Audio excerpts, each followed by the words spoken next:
मनुष्य के पास सब कुछ होते हुए भी ऐसा क्यों चाहता है कि उसे और मिले, जबकि उसे भी पता है कि खाली हाथ जाना है? हाँ देखो, हमारी जो चाहत है उसको हमें समझना चाहिए। हमारी चाहत धन नहीं है। अगर धन से वस्तुएं ना मिलती तो धन का कोई महत्व नहीं होता। वस्तुओं को अगर हम इंद्रियों से ना भोगे तो वस्तुओं का कोई महत्व नहीं होता।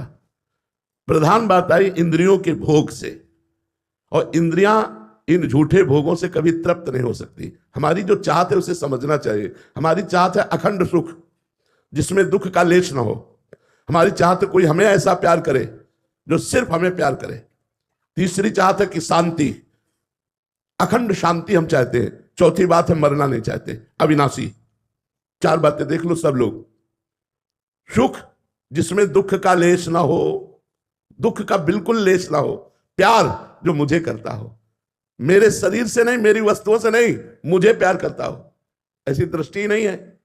शांति जिनमें किंचन मात्र भी अशांति ना हो, और मैं मरूं नहीं। ये हमारे भगवान के लक्षण है। सुख समुद्र का अंश हूं इसलिए सुख चाहता हूं। प्रेम समुद्र का अंश इसलिए प्रेम चाहता हूं।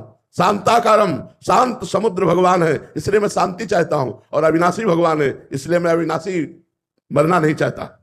ये चारों बातें प्रमाण देती है कि हम भगवान के बच्चे हैं, हम भगवान के अंश हैं। और सबसे पहली बात जो आपका प्रश्न था कि कभी संतोष नहीं होता, हम आगे बढ़ना चाहते हैं नंबर 1 में, क्योंकि नंबर 1 के हैं, है ना, 1 के है ना, तो हमारी बढ़ोतरी ऐसी हो कि मैं 1 पे पहुंच जाऊं, चाहे बुरे मार्गों में हो चाहे अच्छे मार्गों में हो, क्योंकि अच्छे बुरे दोनों के बाप एक ही है, एक परमात्मा ही है। तो हमारी अंदर की चाह परमात्मा है ना कि विषय।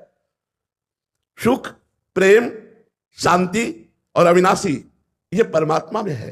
अगर हम परमात्मा का सुमिरन करने लगे तो हमें संतोष प्राप्त हो जाएगा, तृप्ति प्राप्त हो जाएगी, और हृदय कह उठेगा अब कछनाथ न चाही मोरे, दीन दयाल अनुग्रह तोरे। नहीं तो चाहे जितने रुपए हो जाए, चाहे जितना वैभव हो जाए, चाहे जितना भोग भोग लो, कभी ऐसा नहीं कह सकते कि अब कछुनाथ न चाही मोरे। ये तभी होगा जब भगवान का नाम जप करोगे और भगवान के चरणों का हृदय में स्पर्श प्राप्त होगा भाव के द्वारा, तो रोम रोम आपका नाच पड़ेगा। जैसे मीरा जी कहती, पायो जी पायो मैंने राम रतन धन पायो। जब ये राम रतन धन आएगा तब आपका हृदय नाच उठेगा। नहीं तो चाहे जितना बड़ा पद हो, चाहे जितना वैभव हो, चाहे जितना सुंदर मकान हो, फिर भी और प्राप्त करने की इच्छा होगी और जाना कुछ नहीं है साथ। शरीर भी साथ नहीं जाएगा तो और क्या जाएगा। इसी भ्रम में हमारा जीवन नष्ट हो जाता है। विवेकवान वही है जो सावधान होकर अपने जीवन को काटे, भगवत स्मरण करते हुए, धर्म का पालन करते हुए, कर्तव्य का पालन करते